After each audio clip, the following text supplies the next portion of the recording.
Okay.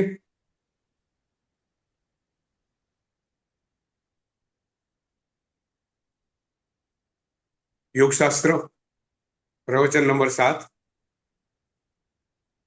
યોગશાસ્ત્ર આગળ વધતા પહેલા વિશ્વનો સૌરજીવોનું કલ્યાણ થાવ, મંગળ થાવ એવી સુંદર ભાવનાથી આજના પ્રવચનની આપણે શરૂઆત કરશું.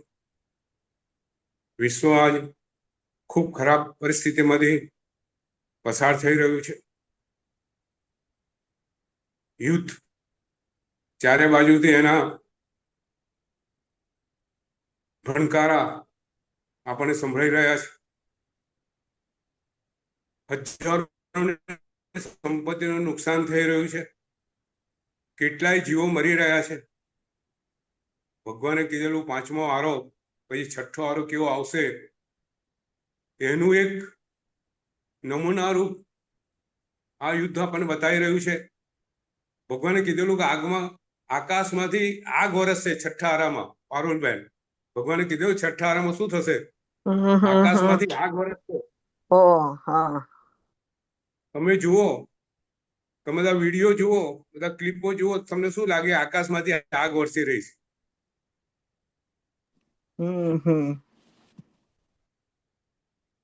ભગવાને કીધેલી વાણી આજે વિશ્વ સામે જે સૌથી મોટો પ્રશ્ન છે ક્લાઇમેટ ચેન્જનો, વોર્મિંગ ઓફ ધ વર્લ્ડ, ભગવાને 2500 વર્ષ પહેલા ભાગેલું 6ઠ્ઠો આર આવશે ત્યારે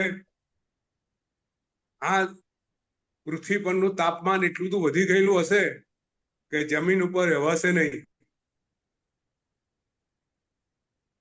એની પ્રતીતિ અત્યારે આપણે થઈ રહી છે. વર્ષો વર્ષ આ તાપમાન વધી રહ્યું છે. વિશ્વના સર્વજીવો એમાં શેકાઈ રહ્યા છે. આજે ભગવાનની પ્રાર્થના કરીએ કે બધા જીવોનું મંગળ થાવ.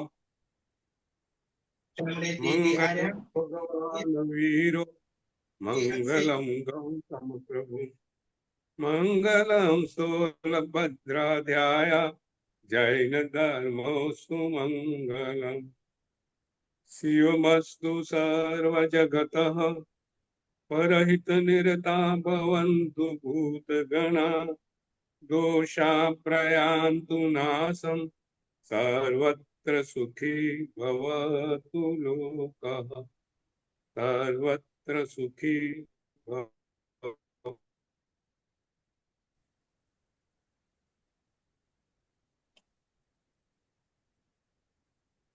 ગયા વખતે એકનાથજીના પૂરા પત્રની આપણે વાત કરી હતી. એક કોરો પત્ર મુક્તાબાઈ ને નિરુદ્ધનાથના જીવનની અંદર શુદ્ધ આત્માનું દર્શન કરવા માટે શક્તિમાન બન્યો છે. આજે એક એવા બીજા પત્રની વાત કરવી છે કે જેના દ્વારા એક વ્યક્તિનું જીવન પરિવર્તન થઈ ગયું. એટલું નહીં, એ વ્યક્તિ વિશ્વની મહાન વ્યક્તિ બની ગઈ. વાત છે ગાંધીજીની. ગાંધીજી યુવાન અવસ્થામાં પ્રવેશી રહ્યા હતા. એમને પોતાના બુક સત્યના પ્રયોગની અંદર આ પ્રસંગ આપેલો છે. અદ્ભુત પ્રસંગ છે. પ્રાયશ્ચિત કોને કહેવાય, પ્રાયશ્ચિત શું કરી શકે એની વાત છે. આપણા યોગની અંદર નિયમમાં તપ નામનું નિયમ છે. યોગના બીજા સ્ટેજમાં અષ્ટાંગ યોગની અંદર, અને આપણે ત્યાં કર્મ નિજરામાં તપનું અભ્યંતર તપની અંદર સૌથી પહેલું નામ છે પ્રાયશ્ચિત. આ પ્રાયશ્ચિતની કથા છે. અદ્ભુત વાત છે. ગાંધીજી યુવાન વયની અંદર પ્રવેશી રહ્યા છે, પરંતુ બન્યું એવું એમને કુસંગ, એમના જ કોઈ સગાનો છોકરો એનો મિત્ર બની ગયો. અને મિત્ર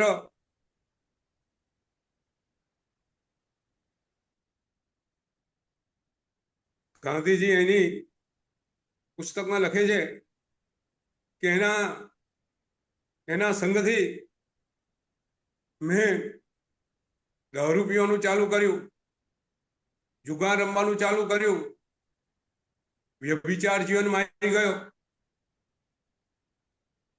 ગાંધીજીના જીવનમાં આ પ્રસંગ બનેલો છે. ગાંધીજી કુસંગને માર્ગે ચડી ગયેલા છે. દારૂ પીવું, વ્યભિચાર કરવો, જુગાર રમવો, પીવાની અંદર લત લાગી ગયેલી છે. પેલા મિત્ર એને બરાબર, એના મિત્રોએ બરાબર અમે એને લગાડી દીધા છે. પૈસા લાવવા ક્યાંથી? ચોરી કરવા માંડે છે. જુઓ, એમના જીવનની આ કથા છે કે કુસંગ ક્યાં સુધી વ્યક્તિને લઈ જાય છે. પહેલા દારૂને રવાડે ચડાવે છે, દારૂ પછી જુગાર. દારૂડિયાને કઈ ભાન હોતું નથી, એને આ બધામાં જ મજા આવે. જુગાર પછી માંસાહાર, પછી વ્યભિચાર, ચોરી. પૈસા જોઈએ, ચોરી કરે. અને જો ઘરની અંદર લગ્ન થયેલા હોય, પોતે કમાતો હોય, તો પોતાના પૈસા બધા વાપરી કાઢે, ઘરમાં એક પૈસો ના આપે, પોતાનું પારિવારિક જીવનને મુશ્કેલી મૂકે, ઘરમાં ઝઘડા થાય, મારામારી થાય, પણ આ લત છૂટે નહીં. આ વ્યસન એટલે કીધું છે ભગવાને. વાત વધી ગઈ છે. 25 રૂપિયાનું દેવું માથે આવી ગયું. એ જમાનામાં 25 રૂપિયાનું દેવું એટલે 25 લાખ રૂપિયાનું દેવું. 150 વર્ષ પહેલાની વાત છે.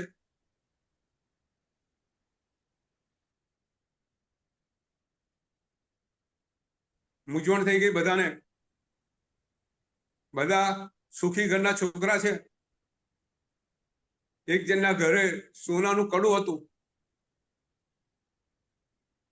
સોનાનું કડું લઈ આવ્યા, એને કપાવ્યું અને 25 રૂપિયા એમાંથી ઉભા કરી દેવું તો ચૂકતે કર્યું. પરંતુ અહીંયા ગાંધીજીના મનનું પરિવર્તન થઈ ગયું.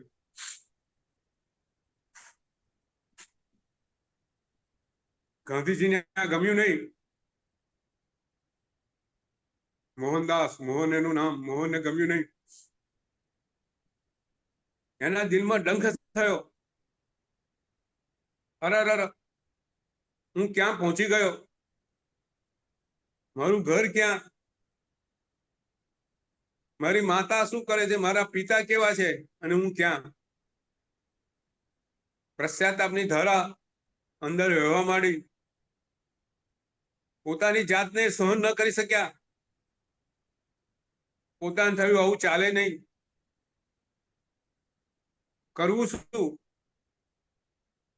એમણે નક્કી કર્યું, આ જે મારી ભૂલ છે એનું પ્રાયશ્ચિત લેવું. જો મહાન આત્માની વાત જુદી હોય છે. લોકો આવું કરે, પશ્ચાતાપ થાય તો છુપાઈ દે, સુધરી જાય પણ છુપાવી દે. અરુણબેન, આ વાત કઈક અલગ છે જીવનની. આ એમની વાત એમને બીજી રીતે લીધી. એમને થયું આ જે મેં પાપ કર્યું છે, ખોટું કામ કર્યું છે, મારે એનું પ્રાયશ્ચિત લેવું છે. અને એમને એક ચિઠ્ઠી લખી, પોતાના પિતાશ્રીને ચિઠ્ઠી લખી. માફી માંગવી તો કોની પાસે માંગવી? પોતાના માતા પિતા પાસે. ચિઠ્ઠીમાં પોતાના કરેલા પાપનો નિખાલસ પ્રમાણે ઇકરાર હતો. એટલું જ નહીં, લખ્યું હતું કે મારા પાપની જે મેં ખરાબ કામો કર્યા છે એની આપ મને જે સજા આપશો એ ભોગવવા તૈયાર છું. લખ્યું હતું કે હવે હું આ પાપ ફરીથી જીવનમાં કરીશ નહીં, અને આપ મારા માટે કશું ખોટું વિચારતા નહીં. અદભુત ચિઠ્ઠી હતી. પ્રાયશ્ચિત કેવી રીતે લેવું એની વાત અંદર આવી ગયેલી હતી. પ્રાયશ્ચિત લેવું હોય ત્યારે ખુલ્લા દિલે નિખાલસ પ્રમાણે ઇકરાર કરવો જોઈએ. એ નિખાલસપણે એકરા ન થાય તો લક્ષ્મણજી સાધ્વી ભગવાનની માફક અનંત કાળ સુધી ભવમાં ફરવું પડે. માયા કરે, માયા ન ચાલે. એમાં નિખાલસપણે એકરાર કર્યો. એટલું જ નહીં, પોતે જે કઈ સજા મળે એ ભોગવવા તૈયાર થયા. એટલું જ નહીં, એ પાપ જીવનમાં ફરીથી ન આવે એના માટે પ્રતિજ્ઞા લેવા તૈયાર થયા. બીજાને દુઃખ ન પહોંચે એની કાળજી રાખી. અદભુત હતી પ્રાયશ્ચિતની આ વાતો. એ ચિઠ્ઠી લઈ એમના પિતા પાસે પહોંચ્યા. પિતા એકદમ આરામ કરતા હતા, સૂતા હતા. ચિઠ્ઠી એમના હાથ પાસે મૂકી ગાંધીજી નતમસ્તકે ત્યાં બેસી ગયા. એમના દિલમાં પારાવાર દુઃખ હતું. મેં આ શું કરી કાઢ્યું? હું ક્યાં પહોંચી ગયો? અને પિતાજીની આંખ ખુલી ગઈ. જોયું, મોહન કોઈ ચિઠ્ઠી લઈને આવેલો છે. ચિઠ્ઠી એમને હાથમાં લીધી. ચિઠ્ઠી વાંચતા ગયા અને મોહન સામે જોયું અને આંખમાંથી દળ આંસુ વહેવા માંડ્યા પિતાજીના. પિતાજી રડી રહ્યા છે. ગાંધીજી જોઈ રહ્યા છે. મોહન એમની આંખોમાં આંસુ. પશ્ચાતાપની અદભુત ધારા વહી રહી છે.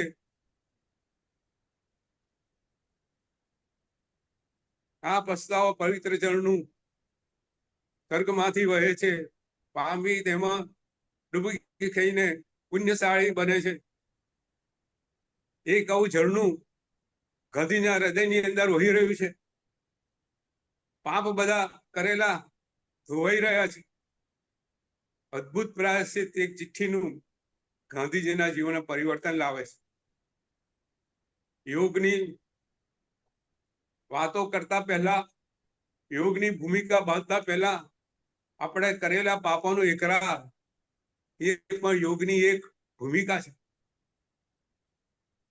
ચંડકોશી નાગ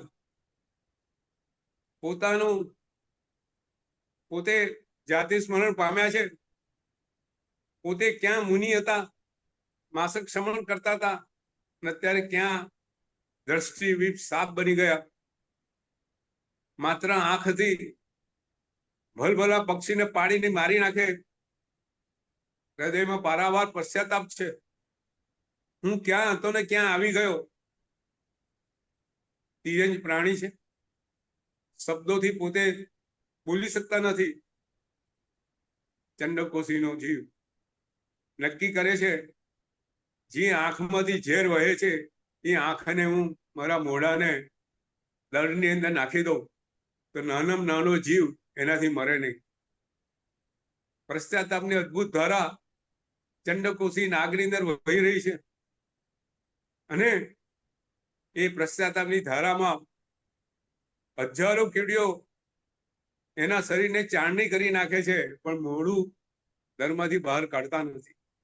આ પશ્ચાતાપ છે. આ પશ્ચાતાપ ધારા આપણે કેળવવાની છે. મિચ્છામી દુક્કડમ ક્ષમાપણા ખાલી શબ્દોમાં લાવવાનું નથી, એને હૃદયસ્થ કરવાનું છે. કરેલા બધા પાપોની સાચા હૃદયથી માફી માંગવાની છે. યોગની આ ભૂમિકા છે. યોગની ભૂમિકામાં આપણે અષ્ટાંગ યોગની વાત કરતા આજે આગળ વધીએ. આપણે ચિત્ત વૃત્તિ નિરોધ એ યોગ, એના વિવિધ માર્ગોની આપણે વાત કરી. છેલ્લે અષ્ટાંગ યોગ પાતંજલ મુનિએ જે યોગની રચના કરી છે એની આપણે વાત કરતા હતા. તો પાતંજલ મુનિએ એ વખત આજથી 2200-2300 વર્ષ પહેલાની વાત છે. યોગ ઉચ્ચ કક્ષાએ હતો. યોગીઓ પોતપોતાની રીતે યોગની ઉત્તમ કક્ષાઓ બધે પ્રાપ્ત કરતા હતા. અને એની અંદર પાતંજલ મુનિએ બધા યોગની પોતે એના પર વિચારણા કરી અને એમને અષ્ટાંગ યોગની રચના કરી. યોગને ક્રમશઃ વ્યવસ્થિત એનું સ્વરૂપ આપ્યું અને એના 8 અંગો ક્રમિક અંગો બતાવ્યા અને કહ્યું કે એક પછી એક એ રીતે આગળ વધવાનું છે. વચ્ચે કોઈ વચ્ચે ચડીને આગળ વધો તો યોગનો જે ફળ જે રીતે મળવું જોઈએ મળતું નથી. તેમના 8 અંગો બતાવ્યા. એમાં 5 બહિરંગ છે, 3 અંતરંગ છે. તો જે 5 હતા એને સૌથી પહેલો આપણે વાત કરી. સૌથી પહેલો કયો હતો? યમ. પછી બીજો નિયમ. પછી ત્રીજો આસન. ચોથો પ્રાણાયામ. અને 5મો પ્રત્યાહાર. બરાબર. આપણે ત્રણ અંગો વિશે ગઈ વખતે વાત કરેલી. જરા ફરીથી સહેજ એનું આપણે વિહંગાવલોકન કરી લઈશું. યમ શેના માટે છે? વ્યવહાર શુદ્ધિ માટે. યમ જે છે, યમ એટલે વ્યવહાર શુદ્ધિ. એમાં 5 વ્રતો બતાવેલા છે. કયા કયા વ્રતો? સૌથી પહેલું હિંસા ન કરવી, અહિંસા. બીજું બીજું શું છે? ચોરી ન કરવી. બરાબર છે. ત્રીજું ચોરી ન કરવી. ચોથું અબ્રહ્મનું સેવન ન કરવું. અને 5મું પરિગ્રહ ન કરવો. બરાબર. તમે જુઓ, આપણે વાત કરેલી કે આપણે ત્યાં સાધુ ભગવાનના 5 મહાવ્રતો અને શ્રાવકોના 5 અનુવ્રતો આ જ વાત આવે છે. બરોબર છે. તો આપણે ત્યાં યોગની ભૂમિકા ભગવાને આપણને બીજી રીતે સમજાવીને બતાવેલી છે. જે પતંજલિએ સ્ટેપમાં સૌથી પહેલા યમ રૂપે બતાવેલી છે. આપણે શ્રાવકના 12 વ્રતો રૂપે છે. સાધુ ભગવાનની અંદર 5 મહાવ્રતોના પાલન રૂપે છે. એ 5 યમ. બરાબર. પછી બીજા 5 નિયમ શેના માટે છે? આંતરિક શુદ્ધિ માટે. આપણે જે રીતે વાત કરી છે એટલે આજે આપણે ટૂંકાણમાં લઈએ છીએ. સૌથી પહેલો નિયમ કયો? શૌચ. શુદ્ધિ, શારીરિક શુદ્ધિ તેમજ માનસિક શુદ્ધિ, આંતરિક શુદ્ધિની વાત છે. બરાબર છે. મન અંદરથી મલિન ના થવું જોઈએ. મલિનતાને દૂર કરવાનો સૌથી પહેલો નિયમ શૌચ. બીજો હૃદયની અંદર સંતોષ. બરાબર. હૃદયની અંદર ઉપશમ ભાવ જે સંતોષ લાવે. બરાબર. ત્રીજો તપ. બરાબર. જો આપણે ત્યાં તપના 12 પ્રકાર બતાવેલા છે. એમાં પ્રાયશ્ચિત્તમ વિનિયો. બરાબર. 6 બાહ્ય તપ, 6 અભ્યંતર તપ. જો અહીંયા પણ એ તપની વાત છે. એટલે પાતંજલ મુનિ ચોક્કસ જૈન ધર્મનો એમનો અભ્યાસ કર્યો જ હશે અને એમને આ યોગ્ય લાગ્યું હશે કે ભાઈ તમે આસન પ્રાણાયામમાં જાઓ, ધારણા ધ્યાન સમાધિ પ્રાપ્ત એમાં જાઓ. એ પહેલા તમારું બેઝિક જે છે, પાયાની વસ્તુ તમે પહેલા કરો. પાયો વ્યવસ્થિત હશે, મજબૂત હશે તો તમે ઉપર ધ્યાન ને ધારણા ને સમાધિમાં જઈ શકશો.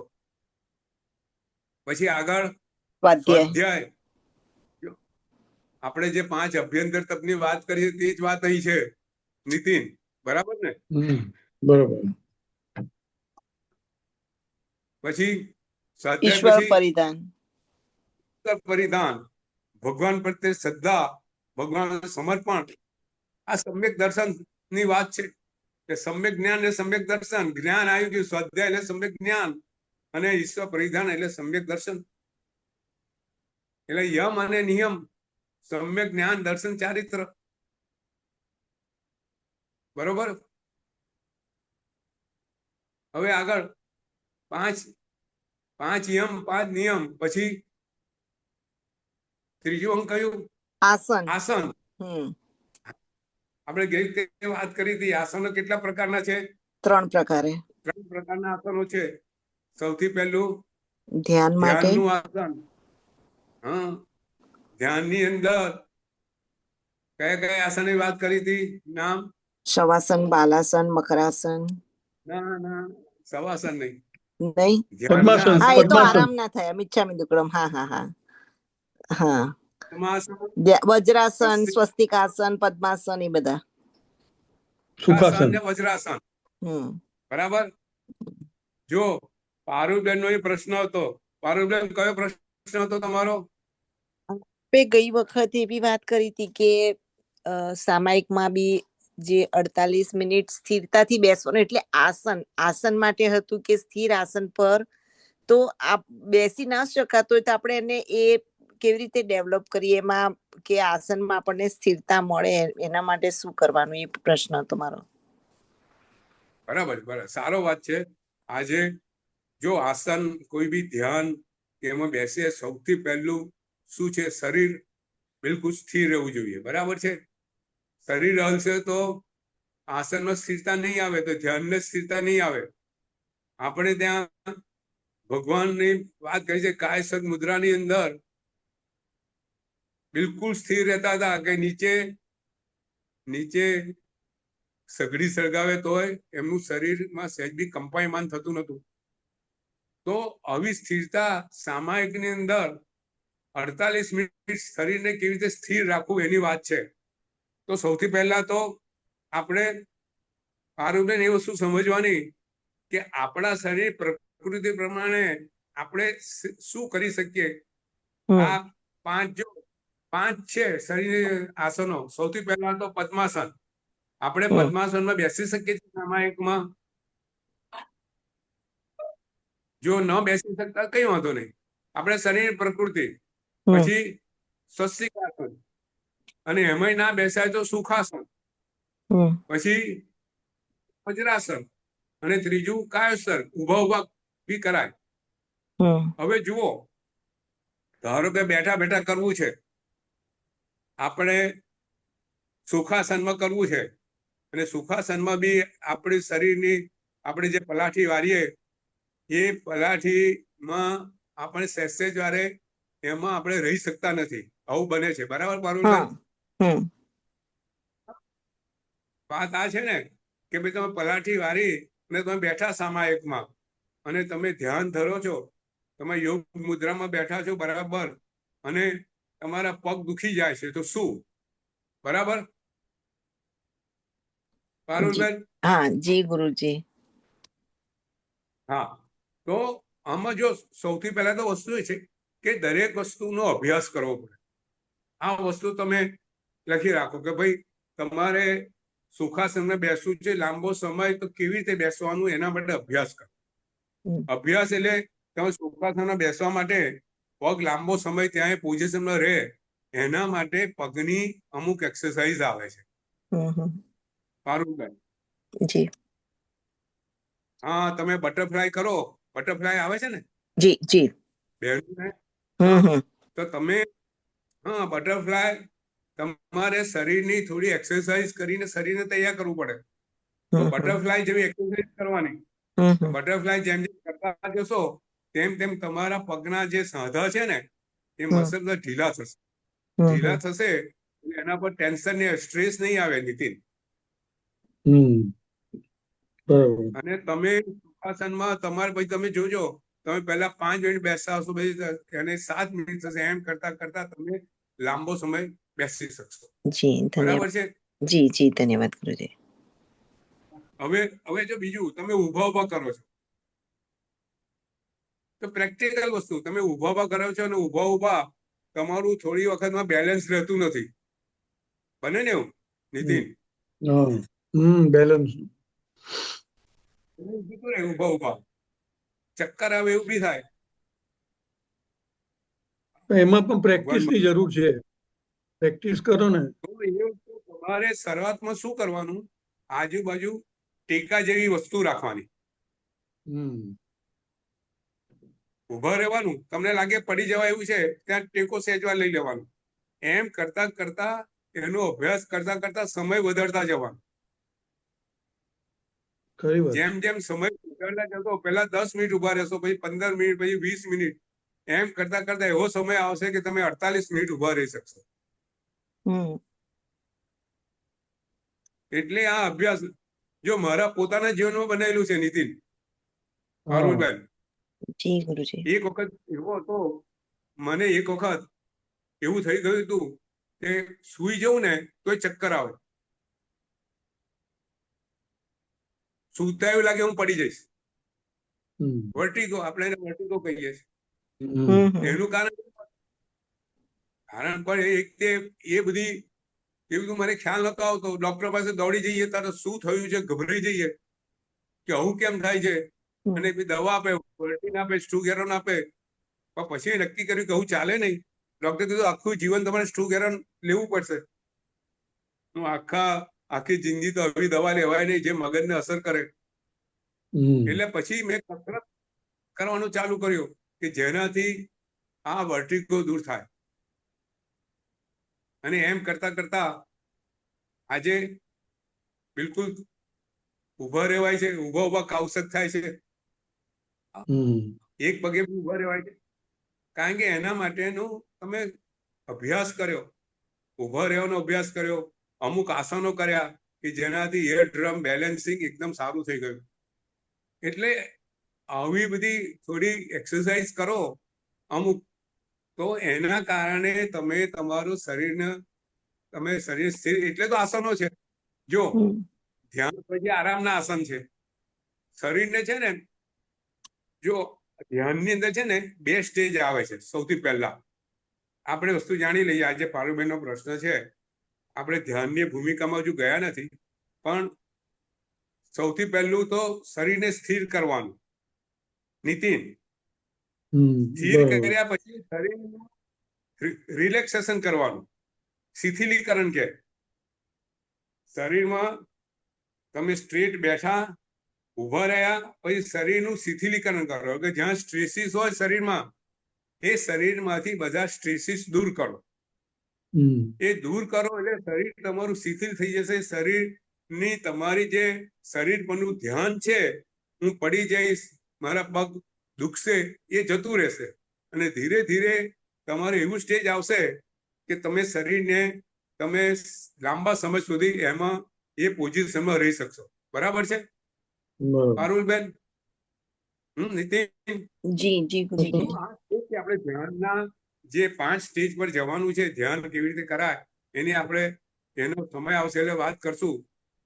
પણ આ રીતે શરીરને સ્થિર રહી શકે. પહેલા શરીરને સ્થિર કરવાનું, પછી શિથિલીકરણ કરવાનું, એક એક અંગોને જોવાના, એમાં જે સ્ટ્રેસીસ દૂર કરવાના, પછી શરીરમાં સ્થિર થઈને બેસવાનું. બરોબર છે પારુલબેન? એનો અભ્યાસ કરવાનો. ઓકે, તો આપણે હવે આસનો ધ્યાનના, પછી આરામના આસનો. આરામના કયા કયા આસનો? શવાસન ની, કદાય બાલાસન ની, બધા. શવાસન, પછી મને બાલાસન છે, બાલાસન, મકરાસન. બરાબર. પછી આરોગ્ય માટે, શરીરના સ્વાસ્થ્ય સ્વાસ્થ્યને જે ઇમ્પ્રુવ કરે એવા આસનો. એવા આસનો જો બેઠા બેઠા થાય, સૂતા સૂતા થાય, ઉભા થાય. બરોબર ને?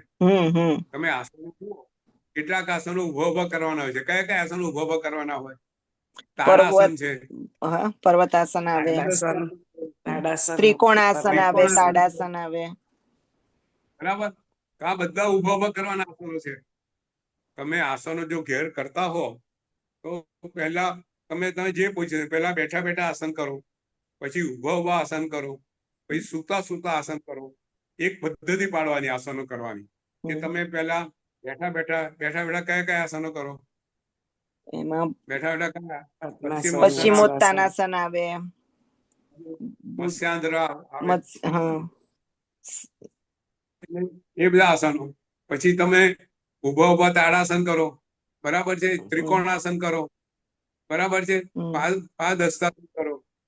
પછી સુતા સુતા કયા આસન આવે? સર્વાંગાસન આવે, સર્વાંગાસન આવે, પછી હલાસન, હલાસન. બધા લિસ્ટ ઘણું મોટું છે. દરેક આસનના જુદા જુદા ફાયદા છે. હવે અત્યારે એ વાત આપણે લેવી નથી. કદાચ આપણો પ્રશ્ન ભવિષ્યમાં આવે તો કયા આસનથી શું ફાયદા થાય એની આપણે વાત કરશું નીતિન. પણ અત્યારે આપણે જે વસ્તુ ભાઈ આસન એ ત્રીજું સ્ટેજ, યમ નિયમ પછી આસન, અને ચોથું સ્ટેજ શું છે? પ્રાણાયામ. હવે આજે પ્રાણાયામની જરા આપણે વિગતવાર વાત કરવી છે. તો પ્રાણાયામ એટલે પ્રાણાયામમાં શું આવે પારુલબેન? એમાં રેચક અને બરાબર છે. પ્રાણનો આયામ. પ્રશ્ન નીતિન એવો છે કે પ્રાણાયામ એટલે પ્રાણનું આયામ, પ્રાણનું નિયમન. બરાબર ને? પ્રાણ એટલે ચૈતન્ય તત્વ, એમાં તો કોઈ વાત નથી. આપણા શરીરમાં પ્રાણ છે, એ પ્રાણનું નિયમન એટલે પ્રાણાયામ. તો પ્રાણાયામ સાથે શ્વાસને કેમ લીધું? જો બધા પ્રાણાયામ શેના છે નીતિન?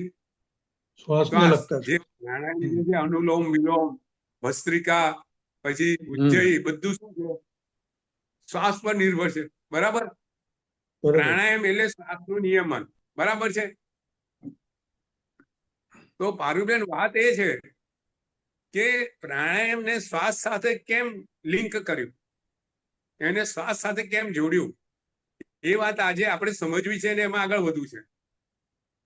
તો સૌથી પહેલું, જો આ શરીરની અંદર છે ને, 2 પ્રકારની ક્રિયાઓ શરીર કરે છે.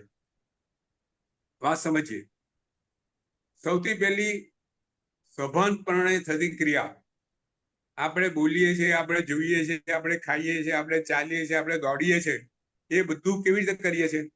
આપણી સભાન અવસ્થામાં કરીએ છીએ. બરાબર ને? આપણને એનો ખ્યાલ છે નીતિન. બરાબર? આ શૈક્ષિક ક્રિયાઓ. બરાબર? સાયન્સ બી એવું કહે છે. એટલે આ બધી ક્રિયાઓ સભાનપણે થતી ક્રિયાઓ છે. તો બીજી શરીરમાં એવી ક્રિયા થાય છે કે જેના પર આપણું કોઈ નિયમન છે નહીં, એ ઓટોમેટિક થતી હોય છે. દાખલા તરીકે હૃદય આપણું ચાલી રહ્યું છે, એમાં કોઈ આપણું નિયમન છે નીતિન? આપણે એને બંધ કરી શકીએ? બંધ કરીએ શું થાય? અરે હૃદયના ધબકારા વધી જાય તો નુકસાન થાય. ડાયજેશન સિસ્ટમ ચાલે છે, કોઈ આપણું એના પર નિયમન છે? આપણું ચેતાતંત્ર ચાલે છે, કોઈ નિયમન છે? દીવો હોય, આંગળી ત્યાં લાગે ને સીધી આંગળી પાછી જતી રહે, આપણને ખબર હોતી નથી, એ તો ઓટોમેટિક પાછી જતી રહે છે. બરાબર છે? શરીરની ઉત્સર્ગ ક્રિયા, આ બધી ક્રિયાઓ, જો શરીરની મોટા ભાગની ક્રિયાઓ કેવી ચાલે છે? જેમાં આપણું કોઈ નિયમન નથી. એમાં શ્વાસની ક્રિયા કેવી છે? શ્વાસ આપણે લઈએ છીએ, પણ કોણ લેવડાવે છે? આપણે શ્વાસ લેતા મૂક્યા, આપણે 24 કલાક એનું ખ્યાલ રાખીએ છીએ કે ઓટોમેટિક લેવાય છે નીતિન શ્વાસ? ઓટોમેટિક. બરાબર છે? તો હવે જુઓ, આ બધી અનૈચ્છિક ક્રિયાઓ છે, એમાં શ્વાસ અલગ પડે છે. આપણી વાત અહીંયા કરવાની છે, આ જે સમજવાની છે તે અહીંયા છે. શ્વાસ એક એવી ક્રિયા છે, ભલે ઓટોમેટિક રહી, પણ આપણે એનું નિયમન કરી શકીએ છીએ નીતિન. એટલે શ્વાસની પ્રકૃતિ કેવી થઈ? શ્વાસ એ અંદરથી સંકળાયેલો છે, આંતરમન સાથે શ્વાસ સંકળાયેલો છે, છતાંય આપણે એનું નિયમન કરી શકીએ છીએ. જો યોગી પુરુષોએ આ વાત શોધી કે જો આપણા આંતરમન સુધી પહોંચવું છે, આપણે અંદર સુધી પહોંચવું છે, આપણે અંદર સ્થિરતા મેળવવી છે, અંદર સુધી જવું છે, એમાં સ્થિર થવું છે, તો શ્વાસ એક માધ્યમ છે. બરોબર? શ્વાસ આ માધ્યમ છે કે જેના વડે આપણે આપણા અંતરનું સાથે અનુસંધાન થાય. દાખલા તરીકે આપણને ક્રોધ આવ્યો તો આપણી શ્વાસની ગતિ વધી જાય ને? હમ. આપણને ભય થાય તો શું થાય? શ્વાસ એકદમ વધવા માંડે. એટલે શ્વાસ એ અંદરથી સંકળાયેલો છે, આંતરમન. આપણા આ લોકો યોગિક ની અંદર સૂક્ષ્મ શરીર કે છે, સૂક્ષ્મ શરીર સાથે શ્વાસ સંકળાયેલો છે. એટલે અંદર પહોંચવા માટે શ્વાસ એક સુંદર માધ્યમ છે. બરાબર છે? સૌથી પહેલી વાત. હવે બીજી વાત, શ્વાસ શું કરે છે? જો આપણે આજે પ્રાણાયામ કેમ કરવાનું, યોગી પુરુષોએ પ્રાણાયામ કરવા માટે કેમ કીધું છે, ચોથું સ્ટેજ એની વાત કરી રહ્યા છે, એને આપણે સમજી રહ્યા છે. તો જો શ્વાસ, આજનું વિજ્ઞાન શું કહે છે? જ્યારે આપણે શ્વાસ લઈએ છીએ ત્યારે શ્વાસની અંદર આપણે હવા સાથે પ્રાણવાયુ બી લઈએ છીએ, ઓક્સિજન લઈએ છીએ. બરાબર પારુલભાઈ? જી ગુરુજી. આપણે વસ્તુ સમજીએ તો આપણને પ્રાણાયામનું જે મહત્વ છે એ સમજાશે. તો જ્યારે આપણે શ્વાસ લઈએ છીએ ત્યારે હવા સાથે પ્રાણ તત્વ શરીરમાં દાખલ થાય છે, ફેફસામાં. પ્રાણવાયુ છે, ઓક્સિજન છે, એ પ્રાણ તત્વ છે. ફેફસામાં ગયેલી હવા એ પ્રાણ તત્વ ફેફસા દ્વારા લોહી, જે ફેફસાની જે અંદરની જે દિવાલો છે પાતળી, એ શું કરે છે? ઓક્સિજનને લોહીમાં મેળવે છે અને લોહીમાં રહેલું કાર્બન ડાયોક્સાઇડને બહાર ફેંકે છે. એટલે હૃદયમાંથી આવેલું ખરાબ લોહી ફેફસા અંદર સ્વચ્છ થાય છે અને લોહીની અંદર ઓક્સિજન જાય છે. આ પ્રાણ તત્વ છે અને આ લોહી શરીરના દરેક અંગોમાં જાય છે. દરેકે દરેક કોષની અંદર આ શુદ્ધ લોહી જાય છે અને શુદ્ધ લોહીની અંદર રહેલું પ્રાણ તત્વ દરેક કોષની અંદર પહોંચે છે. બરોબર નીતિન? બરોબર. મારું બેન? જી જી બીજું ગુરુજી. કોણ છે? તો આ પ્રાણ તત્વ દરેક કોષમાં પહોંચે છે. એટલે પ્રાણ તત્વની અંદરનો કચરો દૂર થઈ અને પ્રાણ તત્વ આ જે કોષો છે એ કોષો બધા આપણા જીવંત રહીને એની ક્રિયાઓ સારી રીતે કરી શકે છે. બરાબર? બરાબર. આ કોષની અંદર જો લોહી ચોખ્ખું ના પહોંચતું હોય તો કોષો શું થાય? મરી જાય. મરી જાય. કોષો મરે તો શું થાય? છેલ્લે આપણી બધી ક્રિયાઓ આજે ઉંમર થયા પછી શું થાય છે? શરીરના એક એક અંગો ધીરે ધીરે કામ કરતા બંધ થઈ જાય છે. બરાબર? કેમ બંધ થાય છે? કારણ કે એના રહેલા કોષો જીવંત રહ્યા નથી. એજિંગ નું કારણ કશું બી કારણ હોય તો આ કોષોની અંદર પ્રાણ તત્વ પૂરવાનું કામ આ શ્વાસોશ્વાસની ક્રિયા કરે છે. એટલે શ્વાસોશ્વાસ આપણા પ્રાણ તત્વો સાથે સંકળાયેલો છે. બરાબર? એટલે જો બે વસ્તુ થઈ, શ્વાસ શું છે? આંતર સાથે સંકળાયેલો છે, આપણા બધા કોષોને જીવંત રાખે છે, અને ત્રીજી વસ્તુ આપણે એનું નિયમન કરી શકીએ છીએ. કોઈ ચોથી વાત આપણે સુંદર વાત સમજવી છે કે જેથી પ્રાણાયામની જે વિવિધ ક્રિયાઓ છે એનો આપણને ખ્યાલ આવે છે. તો ચોથી વાત, તો આ જે શ્વાસ લઈએ છે એની અંદર બે વસ્તુ છે. એ શ્વાસ જે આપણે લઈએ છીએ ફેફસામાં, એક શ્વાસનો જથ્થો, આપણું આ શ્વાસ, આપણી જે હવા, એ પ્રાણ તત્વ એ શરીરને પહોંચે છે એ શેના પર આધાર રાખે છે? તો એનો એક જથ્થો, અને બીજું એની લય, એની ગતિ. શ્વાસ લઈએ છીએ આપણે કેટલી એક મિનિટમાં કેટલી વખત શ્વાસ લઈએ છીએ આશરે? નીતિન, પારુલભાઈ, ખ્યાલ છે? કોઈ વિચાર કર્યો છે? નીતિન? એ પણ ડિપેન્ડ્સ ને કે આપણે શાંતિથી બેઠા છીએ કે કામ. બરાબર છે. આપણે શાંતિથી બેઠા છીએ તો કેટલો શ્વાસોશ્વાસ હોય ને કેટલો હોવો જોઈએ? બે વસ્તુ આપણે વાત કરવાની છે આજે. તો બે વસ્તુ છે. એક જથ્થો, ફેફસા, તમે શ્વાસ લો ત્યારે હવાનો જથ્થો તમે કેટલો ગ્રહણ કરો છો તે પૂરેપૂરો જથ્થો ગ્રહણ કરો તો એ પૂરેપૂરો ઓક્સિજન લોહીમાં જાય. તો લોહીની અંદર આપણે જો કોરોના વખતે લોહીની અંદર કેટલું ઓક્સિજન હતું એ મેજર કરતા હતા ને નીતિન, હા બરાબર? અને 99 હોય 98 હોય ત્યાં સુધી વાંધો નહીં, અને વાંધો- 93 આવી ગયું હોય તો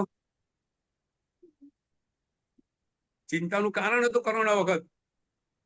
આપણને તરત થઈ જાય આ 93 આવી ગયું છે, મને કોરોના થઈ ગયો છે કે હું. શ્વાસની અંદર ફેફસા બરોબર નથી ચાલતા.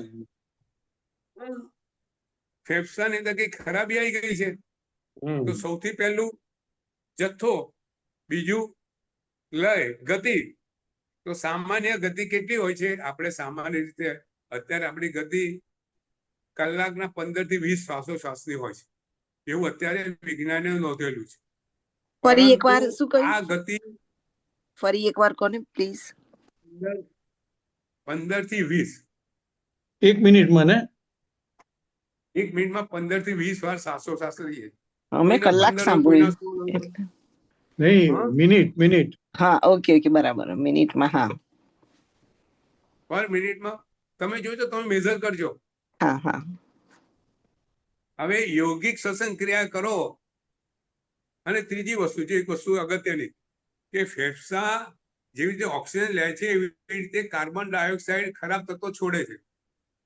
જો ફેફસા બરાબર ના હોય તો આ એબ્ઝોર્પ્શન ડિસોર્પ્શન ની ક્રિયા જે થવી જોઈએ એ સરખી ના થાય. એટલે શરીરને લોહીને પૂરતું ઓક્સિજન ન મળે અને પેલો ખરાબ કાર્બન ડાયોક્સાઇડ લોહીમાંથી નીકળે નહીં, એટલે શરીરમાં ગંદુ લોહી વહે. ગંદુ લોહી વહે તો શું થાય? તો બી કોષો બધા મરવા મળે. કાર્ય એને અસર પહોંચે. એટલે પ્રાણાયામ શ્વાસોશ્વાસ શરીરની કાર્યશક્તિ માટે, અંગો માટે ખૂબ અગત્યનું છે. બરાબર? બીજું, એ આપણા આંતરમન સાથે કનેક્ટેડ છે. બરાબર છે? એટલે આપણે પ્રાણાયામની જે એક્સરસાઇઝ છે એના દ્વારા શું કરીએ છીએ કે આપણા ફેફસાની શક્તિ વધારીએ છીએ કે જેથી જથ્થો વધે. ત્રીજું, લય આપણે એવી કરીએ છીએ એ લયને કારણે આપણું મન સ્થિર થાય, શાંત થાય. તો યૌગિક શ્વસન ક્રિયાની અંદર 1 મિનિટમાં 12 શ્વાસોશ્વાસ સુધી એ લોકો પહોંચતા હોય છે. કેટલાક એનાથી પણ ઓછા સુધી પહોંચે છે, પણ નોર્મલી યોગિક શ્વસન ક્રિયા 12 શ્વાસોશ્વાસ મિનિટના એક એવીની એક પદ્ધતિ છે. બરોબર છે નીતિન? બરોબર. એટલે આપણે શ્વાસ લઈએ ત્યારે આપણો શ્વાસ દીર્ઘ હોવો જોઈએ. ફેફસા છેક આપણા ફેફસા ઉદર પટલ સુધી પહોંચેલા છે. શ્વાસ છેક ઉદર પટલમાં જઈ છાતી સુધી ભરાવો જોઈએ. એ ભરાય એટલે પૂરતા પ્રમાણમાં જથ્થો શ્વાસ ફેફસાને મળે અને એક્સરસાઇઝ દ્વારા ફેફસાની જે સેલ છે એ મજબૂત બને, ચોખ્ખા બને અને ઓક્સિજન લોહીમાં જાય અને CO2 સરખી રીતે બહાર નીકળે. આ બધી ક્રિયાઓ સારામાં સારી થાય એટલા માટે આ પ્રાણાયામની ક્રિયા કરીએ છીએ. બરાબર? તો પ્રાણાયામ દ્વારા આપણા અંદરના અંગો સ્વસ્થ બને. એ ઉપરાંત શ્વાસોશ્વાસના ધ્યાન દ્વારા આપણું મન સ્થિર થાય. એટલા માટે પ્રાણાયામની અંદર શ્વાસોશ્વાસની ક્રિયા સૌથી અગત્યની યોગની અંદર બતાવેલી છે. બરોબર પારુલબેન, નીતિન, કોઈ પ્રશ્ન અહીંયા? ના, એટલે આપણે શ્વાસ લઈએ ત્યારે પહેલા પેટમાં જાય, પેટ બહાર આવે, બરાબર ને? પછી પર ફેફસા. હા, પછી છાતી પર આવે અને બહાર એમ નીકળે કરતા ત્યારે પહેલા ફેફસામાંથી બહાર ઉપર છાતીમાંથી બહાર નીકળે, ધીરે અને ધીરે પછી ધીરે નીચે. હા ઉદરપટલમાંથી બહાર નીકળે, અંદરનું પેટ સંકોચાઈ જાય. જી, બરાબર. આવી ક્રિયા થવી જોઈએ. ન થતી હોય તો એના માટે અભ્યાસ કરવો પડે અને આ અભ્યાસ પ્રાણાયામ. બરાબર. જી, ધન્યવાદ ગુરુજી. It's તો like tube, tire tube. हाँ It's like tire tube. हवा भरेंगे तो फूलेगा, हाँ हवा हाँ निकालेंगे तो चिपक जाएगा. हाँ बिल्कुल बिल्कुल बिल्कुल। तो પ્રાણાયામ પ્રાણાયામ ઘણી રીતે બતાવેલા છે. ઘણા આજે પણ પ્રાણાયામ માટે જુદા જુદી સંસ્થાઓ જુદી રીતે પ્રાણાયામની ક્રિયાઓ કરાવે છે. નીતિ આજે તમે યોગ નિકેતનમાં જાઓ તો એમને પ્રાણાયામની ક્રિયાઓ શ્વસનની ક્રિયાઓ અલગ રીતે બતાવે છે. પછી તમે હઠ યોગની કોઈ શાળામાં જાઓ એ લોકો અલગ રીતે બતાવે. દિવ્ય જીવનમાં જાઓ તો અલગ રીતે બતાવે. અરવિંદ આશ્રમમાં જાઓ તો અલગ રીતે બતાવે. ટાવર એજાની 7 SRB છે એ બી અલગ વસ્તુ છે. પણ બેઝિકલી આ બધી વસ્તુની અંદર શ્વાસોશ્વાસનું નિયમન, શ્વાસનું નિયમન, શ્વાસ અંદર સુધી પહોંચે, બરાબર પહોંચે, દીર્ઘ શ્વાસ લેવાય, આ બધી વસ્તુ સંકળાયેલી છે. આપણે થોડી વાત કરશું આજે જુદી જુદી. સૌથી પહેલા તો ધ્યાનની અંદર, શ્વાસની અંદર ધ્યાન ધરવા બેસે ત્યારે શ્વાસ કેવી રીતે લેવાના એની વાત આવે છે. પ્રાણાયામ દ્વારા આપણા શ્વાસ સુદૃઢ લેવાય, વ્યવસ્થિત લેવાય, એની ગતિમાં લેવાય, એ વાત છે. ને એ કર્યા પછી આપણે ધ્યાનમાં પહોંચીએ ત્યારે શ્વાસ કેવી રીતે લેવાના એની મંદ ગતિ કેવી એની વાત છે. તો પ્રાણાયામની અંદર, હઠયોગની અંદર અનુલોમ વિલોમ સૌથી પહેલો પ્રાણાયામ આવે છે. બરાબર? કોઈ કરે છે અનુલોમ વિલોમ? નીતિન? એક નાકના ખૂબ સાદું, નાકમાંથી ખૂબ સાદા પ્રાણાયામની પદ્ધતિ છે. એની અંદર તમારે મેં વચ્ચે બતાવેલી, તમારે આ મુદ્રા રાખવાની. આ મુદ્રા જોઈ?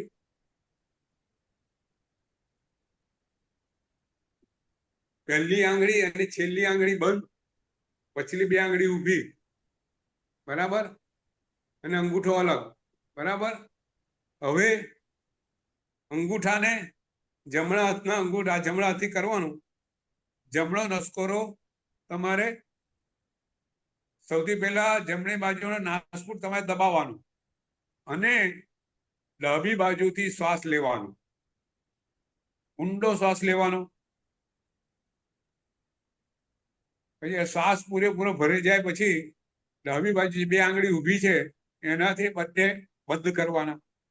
બંધ કર્યા પછી અંગૂઠો ઊંચો કરવાનો, જમણી બાજુનો નાસ ખુલી જાય એનાથી શ્વાસ છોડવાનો. પછી ત્યાંથી શ્વાસ લેવાનો.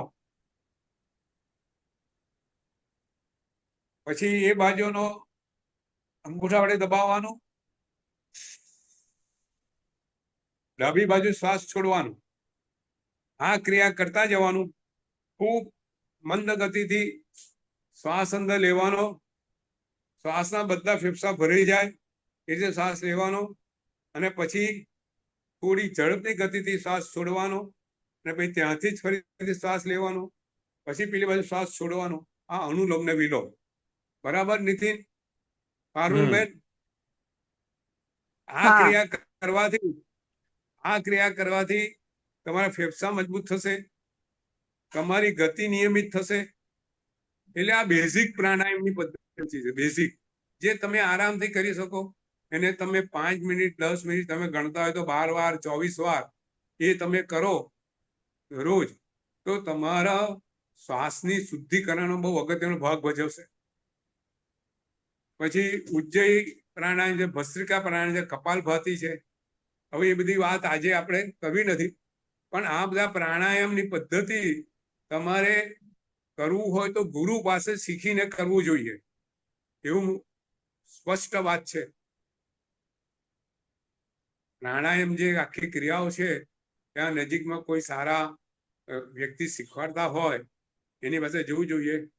અહીંયા ટાવર એની 7 SRB છે, એનો આપણે પ્રયોગ ઘણા લોકો પાસે કરાયો છે. એ સાધુ ભગવંતોને બી 7 SRB ક્રિયા કરાઈ છે પ્રાણાયામની પદ્ધતિ. અને મારા હિસાબે એક સરસ પદ્ધતિ છે, 10-15 મિનિટની ક્રિયા છે. એમાં ઘણી બધી ભસ્ત્રિકા આરામ, કપાલભાતિ, બધી વસ્તુનું સંયોજન બહુ સરસ રીતે કરવામાં આવેલું છે. હું મારી પાસે એનો એક વિડીયો કદાચ હું મંગાવી લઈશ, તો એને એક વિડીયો અહીંયા મૂકીશ, તો બધા એમાં જોજો. અને જો યોગ્ય લાગે આપણને કે આ બરોબર કરવા જેવું છે, તો મારા હિસાબે તો એ ગુરુ વગર થશે નહીં. છતાંય અનુલોમ વિલોમ તો એવું છે કે તમે સામાન્ય રીતે ધીરે ધીરે કરતા અનુલોમ વિલોમ કરી શકો. બીજી બધી યોગિક પદ્ધતિઓ તમારે ગુરુ પાસે શીખવી જોઈએ. પણ આનો વિડીયો હું નીતિન મૂકીશ. અને આ સરસ વસ્તુ છે, બહુ સારી 10 મિનિટની ક્રિયા છે, સિમ્પલ છે, બધા કરી શકે એવું છે. બરાબર છે. તો પ્રાણાયામથી ચોથું સ્ટેજ પ્રાણાયામ, શ્વાસ લેવા મૂકવામાં નિયમન, ગતિ ધીરે ધીરે શ્વાસ, દીર્ઘ શ્વાસની પ્રક્રિયા કરી. આપણે ગઈ વખતે વાત કરેલી કે દીર્ઘ શ્વાસ એક તો શ્વાસ આપણે બેઠા સ્થિર બેઠા પહેલા શ્વાસ પર આપણે નજર કરી ને ધીરે ધીરે આપણે દીર્ઘ શ્વાસ લેવાની શરૂઆત કરી. એ રીતે દીર્ઘ શ્વાસની પ્રેક્ટિસ આપણે કરી શકીએ કે જે ધ્યાનમાં ઉપયોગી બને. બરોબર છે. એક પ્રશ્ન છે, પૂછું? હા ગુરુજી. હા. આપણે આયામ શબ્દનો અર્થ શું થાય? નિયમ. આયામનો નિયમન. નિયમન. નિયમન. પ્રાણનો નિયમન. કંટ્રોલ. ધન્યવાદ ગુરુજી. એટલે આપણે જે કહ્યું કે સામાન્ય શ્વાસોશ્વાસમાંથી યોગિક શ્વાસોશ્વાસ ક્રિયા, એટલે યોગિક શ્વાસોશ્વાસ ક્રિયામાં તમે શ્વાસ એકદમ દીર્ઘ લો, મંદ ગતિમાં શ્વાસ હોય, બધા ઉદર પટેથી ચાલુ કરી છાતી સુધી શ્વાસ ભરાય અને એ રીતે એમાંથી રીતે શ્વાસ નીકળે. એ યોગિક શ્વસન ક્રિયા છે કે જેનાથી તમે લાંબો સમય ધ્યાનમાં રહી શકો. બરાબર છે. હવે 5મું સ્ટેજ પ્રત્યાહાર. જો પ્રત્યાહાર એટલે આપણે 8 વાગ્યા છે, 8માં 2 મિનિટ બાકી છે. પ્રત્યાહાર આવતી વખતે લઈશું. પણ પ્રત્યાહાર એટલે આપણા ઇન્દ્રિયો છે, ઇન્દ્રિયોના વિષયોમાંથી મનને પાછું ખેંચવું, એ પ્રત્યાહાર. બરાબર છે. આવતી વખતે એની જરા ડિટેલમાં વાત કરશું. હવે કઈ પ્રશ્ન હોય તો પૂછો નીતિન. આજે બીજું સંતોષબેન આવેલા છો? નથી, આજે સંતોષબેન નથી. નહીં ગુરુજી, આજ પરીક્ષા છે. ઓહો, હા.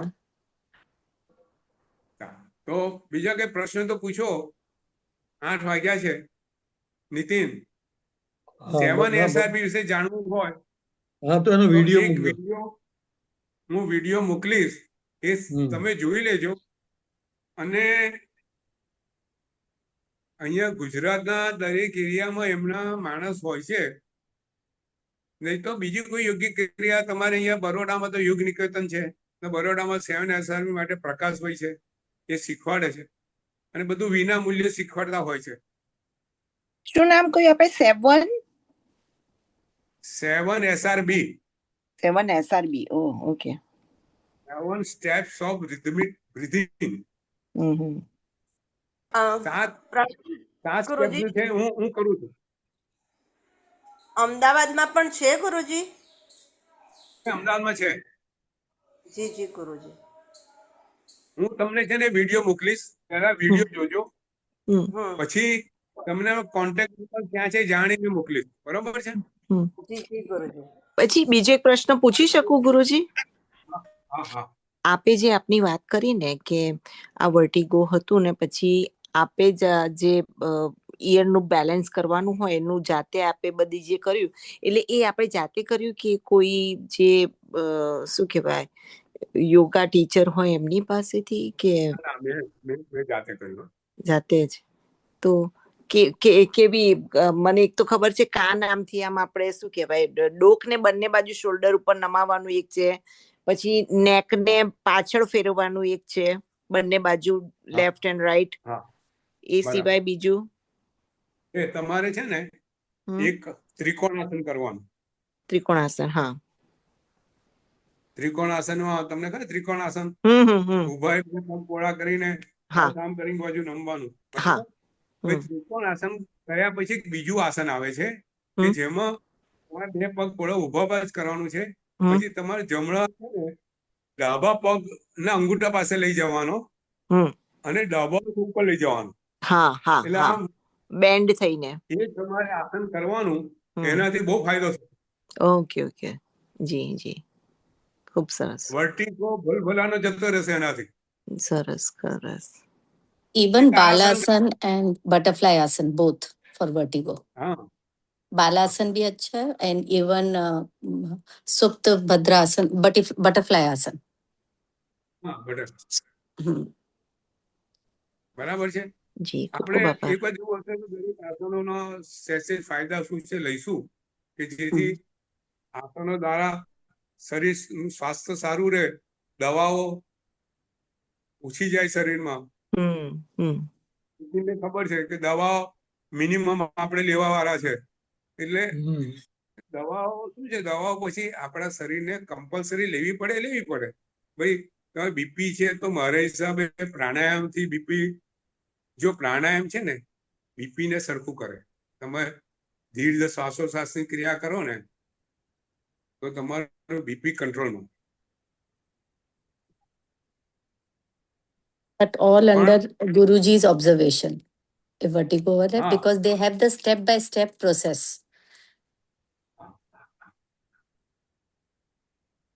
પણ એટલે હંમેશા કોઈની માર્ગદર્શન હેઠળ કરવું વધારે હા. સારું. આપણે શું ભૂલ કરીએ છીએ આપણા શરીરને નમાવવામાં આપણને ખબર હોતી નથી. એટલે કોઈ સામે જાણકાર હોય એની પાસે જઈને શીખી લેવાનું, એટલે તમને એક વાત આવડી જાય પછી વાંધો નહીં. પણ વર્ટિગો માટે તાળાસન, ત્રિકોણાસન, સુપ્ત વજ્રાસન અને પેલું મને આસન તો નામ ખબર નથી, ત્રિકોણાસન પછી જે બીજું આસન બતાવ્યું તે આટલા આસન કરવાનું. એનાથી તમારા વર્ટિગોમાં બહુ મોટો ફેરફાર થશે. અને પાણી પુષ્કળ પીવાનું, ટેક મોર લિક્વિડ. બરાબર છે. Viprit Karniyasan, Supta Bhadrasan.